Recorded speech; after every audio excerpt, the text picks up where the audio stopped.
Hello, this is just a quick refresher on digitizing in ArcGIS.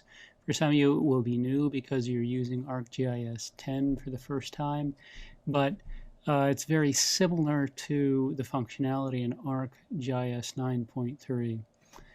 I've created a geodatabase here named Surface Land Cover, well, actually the feature class, and I want to add data to this, fresh data that I'm going to digitize from a digital image here. Now, we looked at, I've customized the toolbars to include advanced editing, editor, snapping, and I could include topology. You'll be doing that later, but I won't do that right now.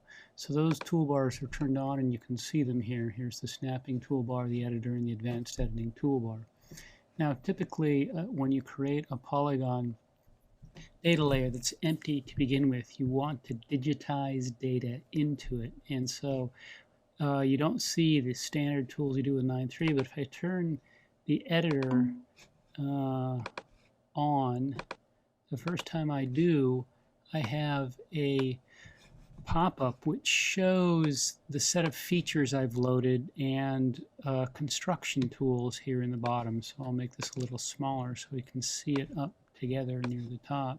And if I click on the feature in the Create Feature window, I see a set of things I can choose. Now, typically, the first thing I'll do is create a polygon, and then I'll auto-complete polygons to get topologically correct data. Now, I don't need to use topology when I first build, but when I edit, I usually want to use topology. We'll talk about that in a minute in a later video. So here I have a polygon selected, if that's what I want to do, and I'll zoom in. I'm being a little messy here just for quickness. You'll need to be more careful when you're digitizing, but I'll digitize a polygon boundary here.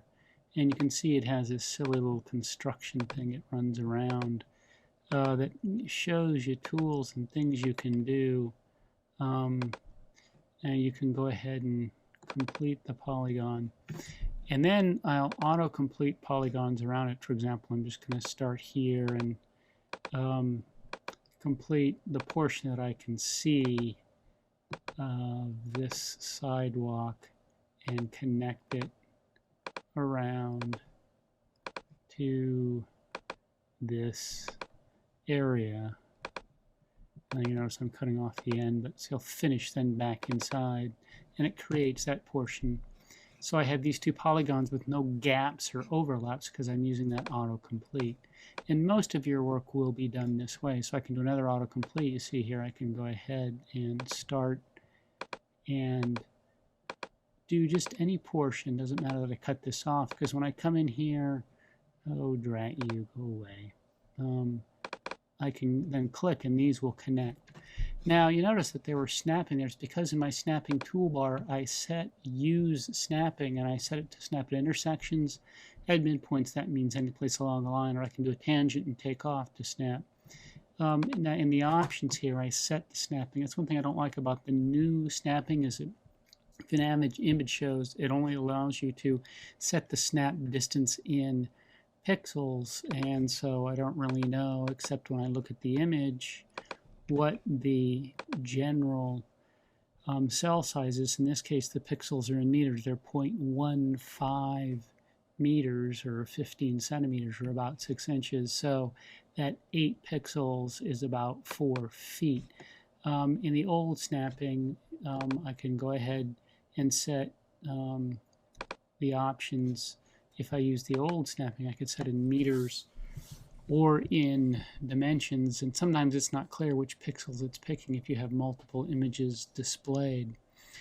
In any event, that's the main way you'll create these data layers, is you can set the snap tolerance and where it'll snap. So it's pulling this in when it's about 4 feet to the edge here, and you'll just build surfaces, polygons on polygons, without having overlap, using this relatively simple digitizing, switching between polygons and autocomplete polygons.